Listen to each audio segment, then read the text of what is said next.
नमस्कार मंडळी, स्वागत आहे तुमचं आमच्या यूट्यूब चॅनलमध्ये.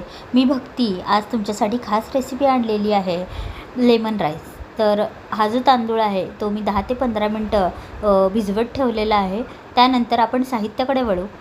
2 चिरलेले हिरव्या मिरच्या, 4 ते 5 लाल मिरच्या, उडीद, चणा डाळ आणि लिंबूचा रस, कढीपत्ता आणि शेंगा देखील घेतलेला आहे.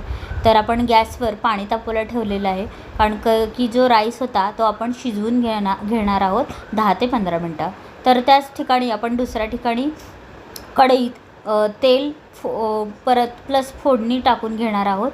जिरं, मोहरी, कढीपत्ता, शेंगा, चणा डाळ आणि उडीद, प्लस याच्यामध्ये आपण टाकणार आहोत ज्या हिरव्या मिरच्या होत्या.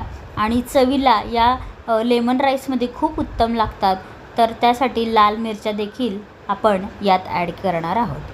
तर त्याच प्रकारे यात हळद आणि मीठ हे पण टाकलेलं आहे. तर लगेचच आपण जो शिजवलेला राईस होता, तांदूळ होते, ते आपण याच्यात ॲड करणार आहोत. आणि अशा प्रकारे परतून घेऊन त्यामध्ये आपण जे मेन इन्ग्रेडियंट आहे लिंबूचं रस, हे आपण याच्यात आता ॲड करणार आहोत.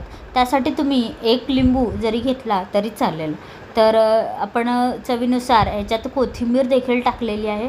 तर बघू शकता अशा प्रकारे आपला लेमन राईस तयार झालेला आहे. आमच्या चॅनलला अजून लाईक, शेअर